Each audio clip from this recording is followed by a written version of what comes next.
Magandang araw! Kukuha nga ako ng papaya ngayon dahil alda nga akong maisip na ulam at ala rin akong perang maibili. Kaya ito at naisip ko nga na papaya na lang ang aking kuhanin para meron kaming maipang ulam. May mga iba't ibang klase nga rin kaming mga tanim na gulay dito sa aking babang bahay. Kaya naman pwede ka lang naman kumuha at yun ang kagandahan dito sa probinsya, hindi ka nabibili. Bababa ka lang sa gilid ng iyong bahay, ayan, at meron ka nang makukuhang pang-ulam. Eto nga at nakakuha na ako ng papaya, kaya naman babalatan ko na rin. At pagkatapos ko magbalat ng papaya ay hihiwain na rin natin yan. Pero bago ko nga hiwain ay magsasalang na muna ako ng sinaing. Para habang naghihiwa ako ay naluluto na nga yung aking sinaing. At dahil medyo matagal na nga yung aking kalan ito, kakailanganin ko pang sindihan ng posporo bago sumindi.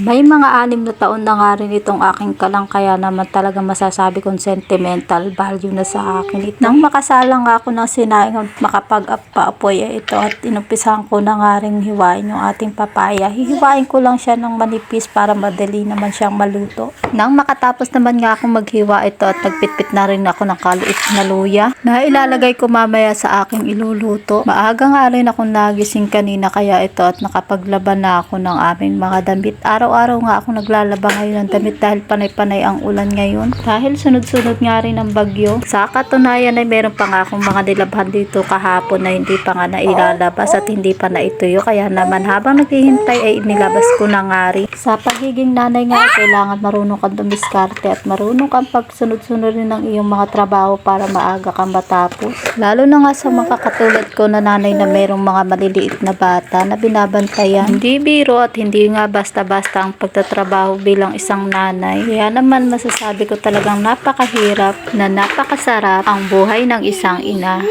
Na maaga pa nga lang ay bumabangon na at nagtatrabaho na mula paggising hanggang pagtulog. Lalo na nga ako na may kambal pa.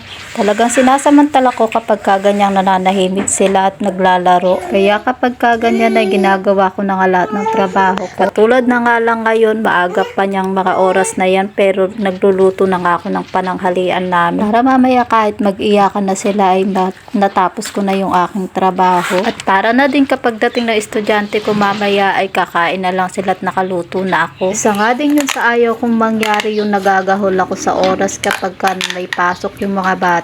Gusto ko kasi ay nakakapahinga na muna sila bago sila ulit bumalik sa eskwelahan. Dahil nga nilalakad lang din nila ang eskwelahan dito sa amin. At medyo may kalayuan nga rin yung eskwelahan dito. Balik na nga tayo dito sa aking niluluto. Nung maluto na nga yung kanin ay sinalang ko na rin kaagad yung ating tubig na may luya. At kanina naisalang ko yung kaserola at habang naghihintay na kumulo yung tubig ay inurungan ko na rin kaagad yung aming mga pinagkapehan at pinagkainan kaninang umaga. Para naman hindi ako matambakan ng urungin. Nang matapos naman akong maghugas ng plato ay kumukulo na nga rin yung ating tubig kanina. Kaya ilagyan ko na nga ng bagoong at pagkatapos ay sinunod ko na rin kaagad ilagay yung papaya. At nilagyan ko na nga rin ng bechin at pagkatapos ay tatakpan ko lang ulit para naman hihintay na lang nating maluto yung papaya. At nang halu-haluin ko nga ito at may nakita pa nga akong buo kaya hahanguin at hihiwain na muna natin. Dahil nga hindi pa agad maluluto ito kapag hindi natin hiniwa. Pagkahiwa nga ay babalik ko rin kaagad sa ating kaserola para naman sabay-sabay na silang maluto at halu-haluin ko lang ulit at tatak. Maya ito natluto na nga. Dahil dyan, tikiman time. Hindi na po kayo tikman natin itong aking niluto. Salamat po Panginoon sa mga pagpapala. At hanggang dito na lang po muna mga kananay para po sa iba pang mga video at ganitong mga klase ng